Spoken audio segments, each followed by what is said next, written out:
your connection there with KJ on Saturday. Obviously, big game, 10 receptions, 206 yards. What do you think about the chemistry you two guys had going?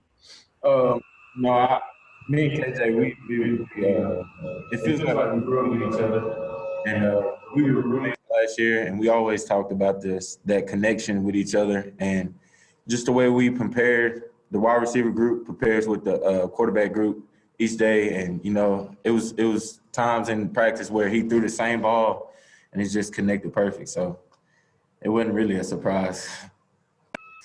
Scotty. Yeah, Treylon, just what are your thoughts on just how you played on Saturday at over 200 yards receiving for the first time in your career? That's a blessing, but I just went out there and just poured my heart out for the Arkansas Razorbacks, and I wasn't really worried I didn't hear about it till that night that I had 206 yards, and I was just like, well, just another game, and just get better this next week. Bob.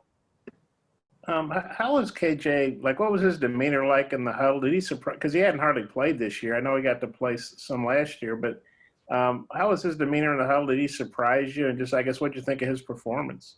KJ, he practices like a champ, and it really wasn't a surprise. He prepares every day like he's fixing to start every game each week. It's just the way he carries himself and the way that, really that our whole team carry ourselves. Like we know if he has to come in or him, Jack, anybody has to come in, we know they're going to be ready. So it wasn't really a surprise to us. Treylon, you mentioned you and KJ were roommates last year. So where have you maybe seen the most growth in KJ from last year to this point this year? I would say just the way he studies, like the playbook. He's got in the playbook a lot more this year. You can tell that he wants it. Obviously he wanted it last year, but it's just a maturity each year where everybody gets better, and that's one place where I've seen him get better at.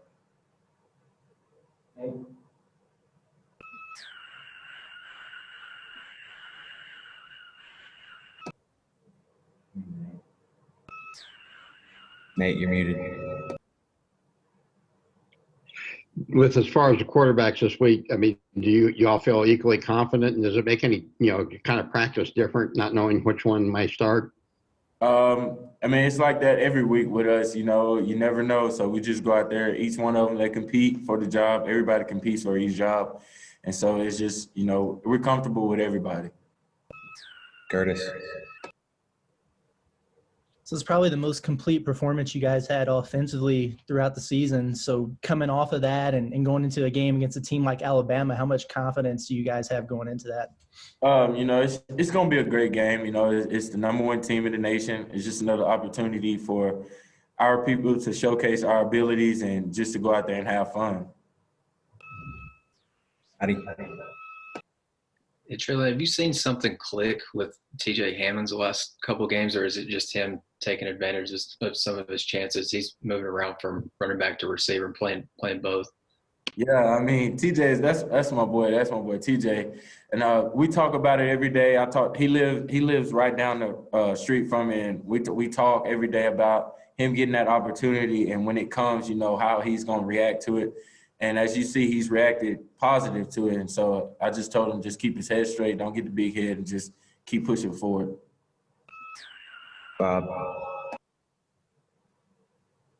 Yeah, Treylon, I think the previous three games, the opponents had limited your touches, receptions and runs to 6 or 5. And then I think you had 13 against Missouri.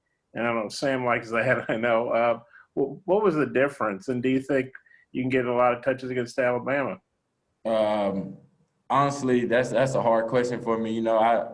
I've never looked at it as that. I just watch the film and just go out there and play, honestly. Hutch. Treylon, you've been used a little bit more in the run game recently, like runs out of the backfield stuff. How comfortable are you with that role? And then also I was wondering if you could maybe tell us a little about the fourth down conversion you had just before the touchdown there in that final minute. What was that run like? Well, for your first question, I just, I'll do anything. I'll play kicker. I'll do anything just to help the Razorbacks win. So that playing running back, it really doesn't bother me. You know, I'll do whatever it takes to win. And then for your second question, I just felt like that I could get that fourth down for us, and you know I did, and it wasn't for me, it was for the team. So I just wanted us to win. Let me know if you've got more questions in the chat. Nate? Yeah, Treylon, is there a feeling, just because Alabama obviously be such a big favorite, that there's kind of nothing to lose for y'all this game, that y'all can play pretty free and just go at it the best way you can? Well, we really don't go at it as that. You know, it's a lot to lose at this game. You know, it's another SEC game. We just go out there and we play the best ball that we can. You know, they're gonna play their best ball. You know, whatever the outcome is the outcome. But it's not. We're not just gonna go out there as, you know, we don't have nothing to lose, because it's a lot to lose. That's one, Bob. I mean, you guys have played good teams all year, but playing number one, is that a little extra special? I mean, you know, it's a little more juice there, but you know, it's another SEC game, and we're just gonna go out there and play our fundamental ball like we know how, and you know, just be that blue collar team. And you mentioned kick, and you're so good at everything. Did you kick in high school or could you kick if they needed you? I did a little bit. Okay, well, you're probably the emergency guy then. Yes, sir.